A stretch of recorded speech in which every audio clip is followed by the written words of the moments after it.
Welcome to the Beltway Broadcast, the premier podcast for the workplace learning and talent development professionals of the Association for Talent Development's Metro DC chapter. We've got some great resources in store for you today.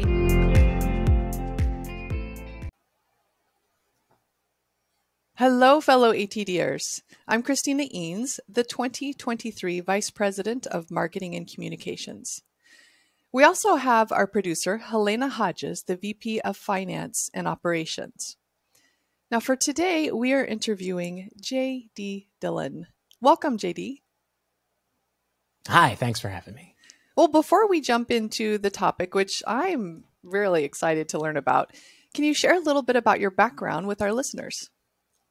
Sure. I'm a learning and development professional who's really passionate about enabling frontline workers. So I've spent my entire career somewhere around the frontline workforce. First half of my career was spent in operational management with companies like AMC and Disney, where I supported frontline workers on the ground doing their jobs every day. And then I transitioned into learning and development, where I now support frontline workers from a bit more behind the scenes. And then for the past 7 years, I've been on the supplier side of learning and development, working as chief learning architect with Axonify, as well as with my own company called LearnGeek.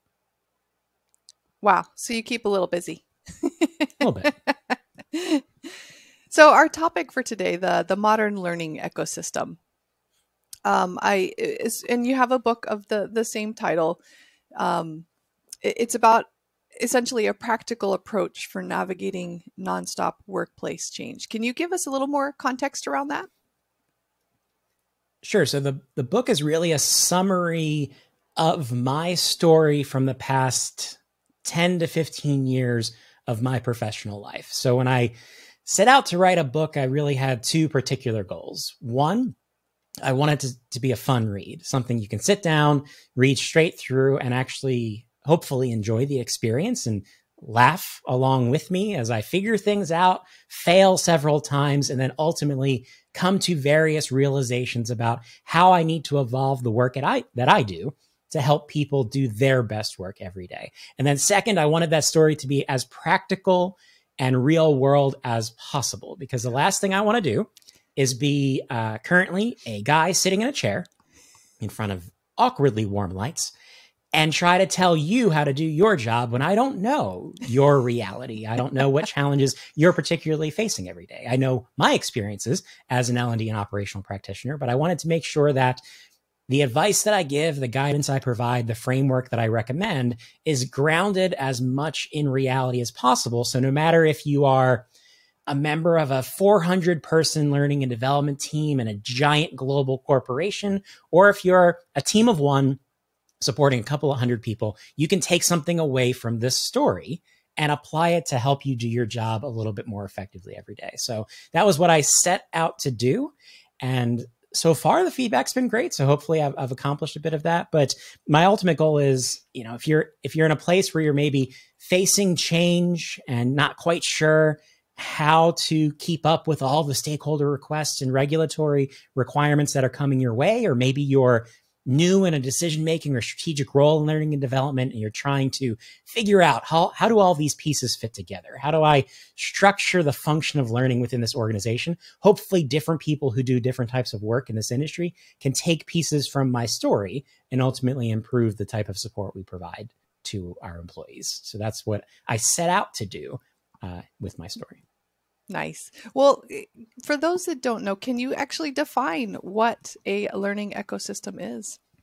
Sure. The idea is that we need to go beyond the traditional four walls of learning and development. So in a lot of cases, we do our best to solve problems with the things that we have control over. So we can build content and courses and programs, and we have a learning management system, and we basically kind of stay in our backyard, and we try to get people to come to us so that they can get the benefit of learning activities that we create.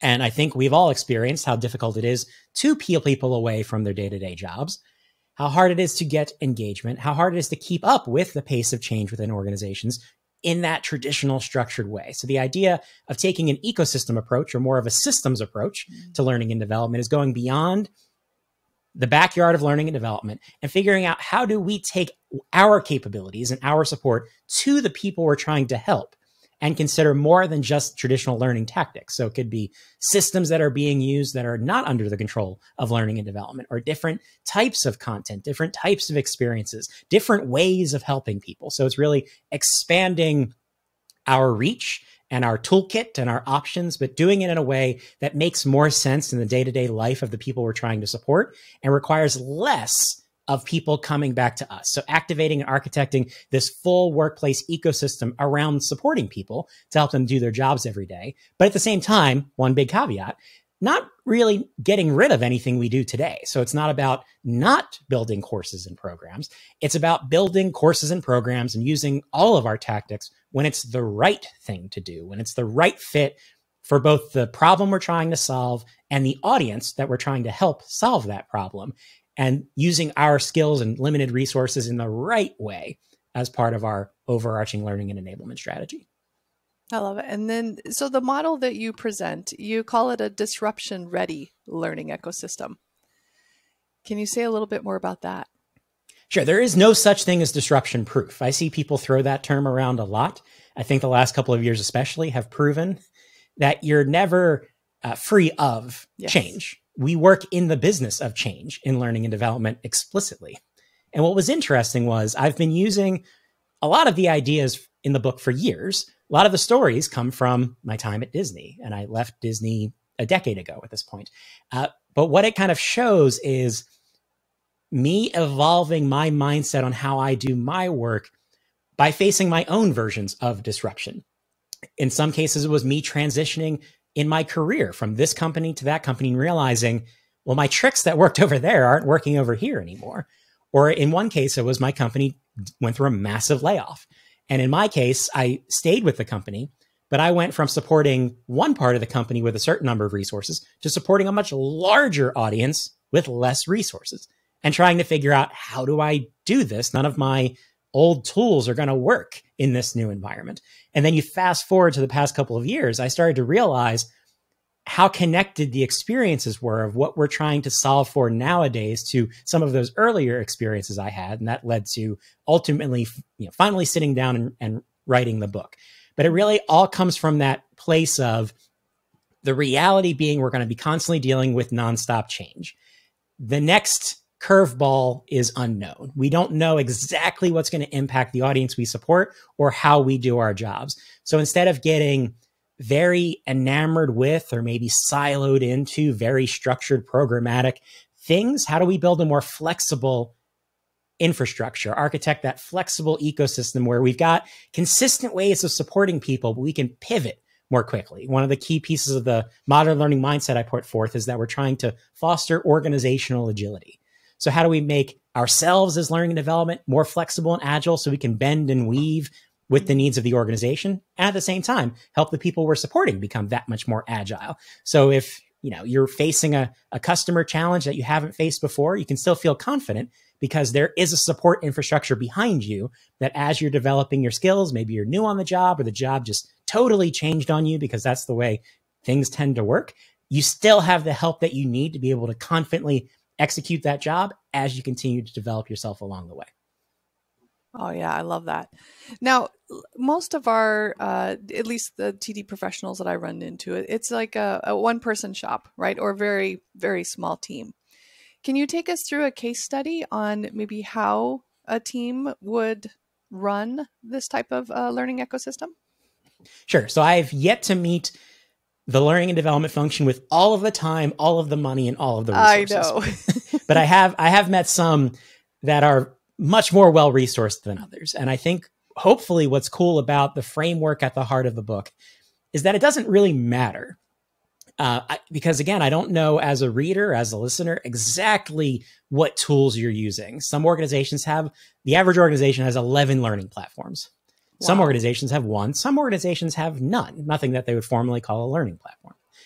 But hopefully the principles that I put forth, the framework that I put forth, can be applied regardless of what tools you have, how many resources you have. But the idea is that the principles are always the same. I basically lay out that there are 6 different things that everyone needs. And it's things like access to timely, reliable information, a way to raise their hand and ask for help, ongoing opportunities to practice and refine their skills, feedback and timely coaching. So it's those common ideas that we're all very familiar with, but structuring them in a more consistent and scalable way. So basically, an example would be, let's say you're a small learning and development team. Someone comes to you and says, we need training on.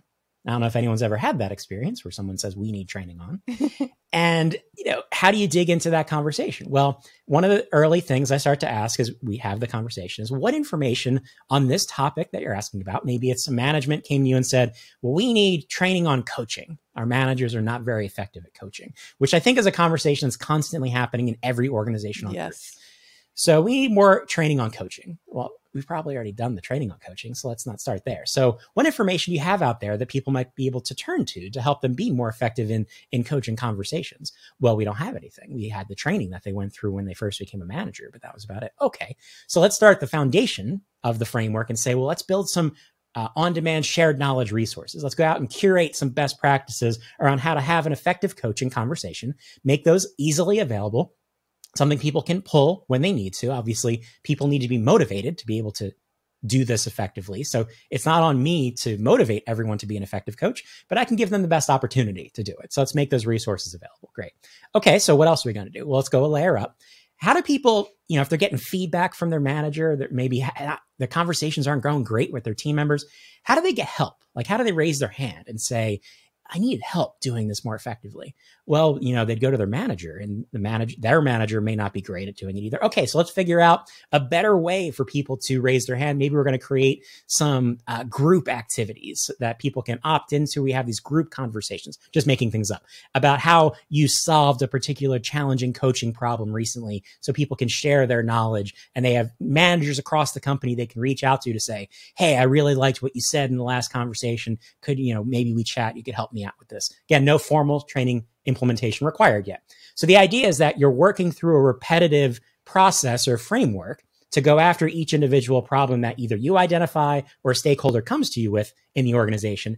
And it's the same process every time, but you're working your way towards structured solutions. But the hope is, in my experience with the framework, is that you don't get to the structure stuff nearly as often, because amazingly, people can self-serve their way through problems when they're provided with the right resources, or they can get the help they need when they need it. So by building that infrastructure, we limit the need to build a structured program on coaching, in this case, by giving people other resources. And if we do, however, find out the problem's so complicated, it's challenging for people to figure out, maybe we are going to build that structured coaching training program, but we're still going to do all the other stuff I talked about. Put those resources out there, make sure people can raise their hand, get support, give them practice opportunities in a risk-free environment to practice their coaching skills. So you build a more robust program when you do need to go structured.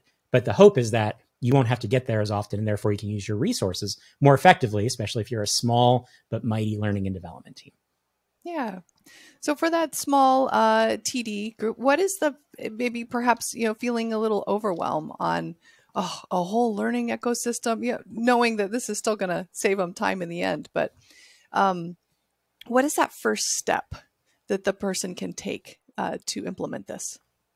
Trying it out on one project or with one particular challenge. Including in my own experience as a learning and development practitioner in a corporate environment, as well as an advisor of organizations now in the role that I play today, I've never walked into an executive meeting and said, I have a new strategy for learning, and this is how we will change things moving forward. That's never worked. That's a lot of work. Changing the entire way that you approach this job. Yes. People don't have time for that. They have requests. Compliance training is due. The regulations are changing. All of that stuff is constant. Instead, when you take a look at the framework and the models and all these different ideas, I challenge people to say, well, how could you change one thing? Like I said, if someone comes to you and says, we need training on, slightly changing that conversation just to identify what the problem really is, how we're going to measure the outcome of that problem, and starting our way down a path of saying, well, how could people self-serve their way through this problem? And then just working through the process in environments where maybe you're working with a champion who's a little bit more open to an idea, trying something new. You have some stakeholders who are going to come to you and they want a 45-minute course, and that's what they want, and that's what they want, and that's what they want. So they're maybe not as flexible. And I've experienced that a variety of times, but maybe I'm still going to give them the 45-minute course because that's what they want and that's what they want. And I love yes-anding people. Yes, I'm going to build the 45-minute course you want. And I'd like to add this shared knowledge layer so that people can go find information when they want to after they've completed the course and everyone's happy. Rarely do people say no to more. They usually say no to different or less. Yeah. And what's great is by trying out these different ideas, you can then start to measure and figure out, well, what did the employees like? Where did they get the most value? Oh, did they get more value from the on-demand resources than they did from the course?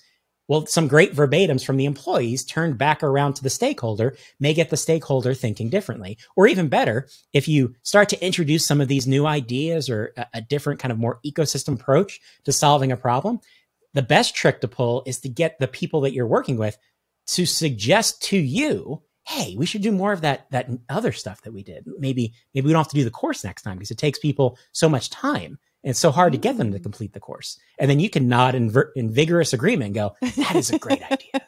Great idea. Right? But the best way to get people thinking differently, and mindset's a big part of the story. Yeah. And the fact that not just how we think about learning and development at work, it's about how everyone we work with, employees, executives, stakeholders, subject matter experts, it's a mindset shift required across the entire enterprise. The best way to get there is to start proving through experiments and trial and evidence that, hey, look, we can change things in different ways. We can help people using different tools that maybe people are less familiar with. Because as L&D, we have this kind of odd problem where everyone has an opinion on how we do our jobs because everyone went to school. So they think they know what learning and education is because they had either a formal academic educational experience, they went to a training program that one time that had a really good lunch, right? They've all had these different experiences, and then they bring that with them, and they don't necessarily sit around and think about learning science all day, or they're not up to speed on the latest technological capabilities of learning platforms, right? They're not paying attention to the evolution of our practices like we are. So we have to start shifting their belief structure around learning and development, which again is unique as a function because I still contend no one in your company cares how the accountants do their job, right? They're specialists, they account, the money's there. No one asks how you accounting today. But the learning experience touches the entire organization, and people have a legacy that they bring with them to that. And that includes learning and development professionals. So we have to start shifting belief in order to get people to not just welcome new ideas, but start to embrace a different way of supporting people that makes more sense for the employee, aligns better with proven learning practices, and fits the nature of the workplace today, given that ongoing pace of change. Nice. Now, can you share, in addition to your book, so make sure and share some information about your book with our listeners. Are there any other resources that they can tap into to learn more about this? Sure. So as related to the book, there's a couple of different things. But if you go to jdwroteabook.com, which is the dumbest URL in the history of learning and development authorship. But so there's some videos on jdwroteabook.com. There's some downloadable resources. There's links to different conversations I've had about the book. And it's the place where I'm going to continuously add stuff. It's actually also referenced in the back of the book. There's a QR code in the last chapter of the book that links to that same website, which is just going to be an ongoing repository of information as I continue to tell the story. And then I also started a newsletter called Ecosystem that you can sign up for at jdwroteabook.com, because the reality of a book is that it's done and I can't update it. I can't change it. I can't say, I have a new story, or I figured something else out related to the points that I make in the book. This is locked now. So the idea behind creating the newsletter was that I can continue to tell stories. So as I come up with something new, I experience something new in a new project, I can build out on the themes from the book, unless someone allows me to write another book at some point. And a side note, I did buy the URL jdwroteanotherbook.com in case that ever comes up. But I started the website. I think the newsletter, I'm still trying to figure out exactly what it is, but I think it's a good way to continue to get information associated to this theme. And then one of the other things I have on that website is a list of suggested readings. So there's a lot of references to other people's content in the book. because one, it's only so big. I couldn't write, it's not a Lord of the Rings. So I didn't want to go deep as an example on learning science principles. I touch them at a surface level in order to introduce key topics like spacing and retrieval practice. But then I reference Patty Schenk's work and say, you should go read Patty's books if you want to deep dive on things like, well, how to write effective multiple choice questions, or how to really understand the science of memory. She's done an entire series of books that's sitting behind me right now that really dives into the science of learning. She's a better resource than I am. So there's a lot of suggested readings both in the book and on the website that if you want to drill into one particular topic that I cover across the overarching story, hopefully that's a good kind of starting point. I love that. And I so love your URL. I might have to steal that for myself. Well, all permutations of something associated to modern learning ecosystem are already taken. So I couldn't get a website that sounded like the book. So I decided to go the other direction and just make it about myself as an egomaniac. So jdwroteabook.com. It does reroute you. The website's actually underneath learngeek.co, which is where all of my stuff is. And then the book and the newsletter are both linked. Oh, there you go. Okay. Yeah. Oh, awesome. We'll make sure that is in the episode description as well. Okay. We are at that time in the episode where we go through the rapid fire questions. Are you ready? No. Are you ready now? No. Yes. Okay. So what is, of course, in addition to yours, what is one book that everyone must read and why? I, in the book, actually say Make It Stick is the book that anyone who tries to touch education, learning, and development as a profession should start there, because it's such a common sense approach and telling of basic learning science principles. So if you just want a foundation on how does learning work as a process within a human being, Make It Stick is a book I think everyone in this profession should have read. Nice. Okay. What is one tool you can't live without? And tool, however you want to define that. At this point, I would say I'm a big Peloton person. So yeah. I think if you were just going to start taking things away from me, I think the bike would be the thing that I would probably defend the hardest, just because it's obviously a good source of exercise, but it's also just kind of, as someone who works remotely from home, it's kind of that how I transition out of my workday activity is riding a bike. And I've also never ridden a real bicycle. So it's as close as I've ever gotten to having a childhood, basically, is riding my Peloton. So I'm going to go with the Peloton. I love it. Okay. What is the best piece of advice you've ever been given? Clark Quinn once said to me something to the effect of, and I think I quote it accurately in the book because I remember emailing Clark and saying, Clark, are you okay if I quote you? And he said, yes. Actually quote Clark twice. Once he said to me, JD, you're much funnier on Twitter than you are in person. And I still think that's a backhanded comment. But the real valuable thing he once said to me was something to the effect of, only do as much work as you have to solve the problem.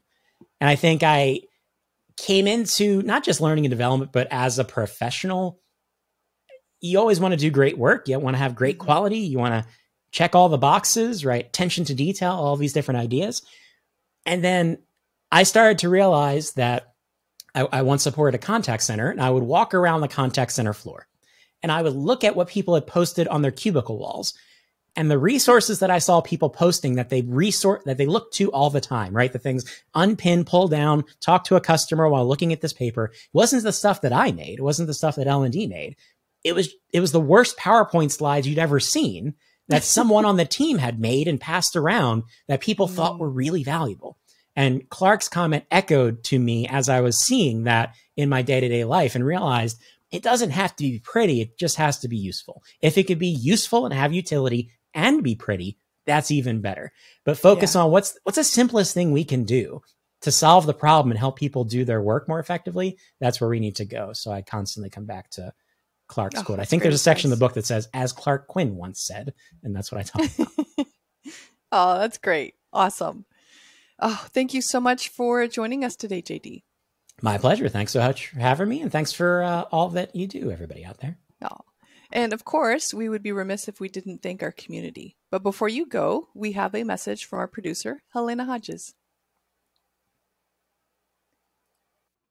Are you interested in learning more about the Metro DC chapter of ATD or following us on social media?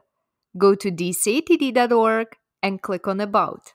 Would you like to be even more involved in our wonderful community? Go to dcatd.org and click on Volunteer to get started.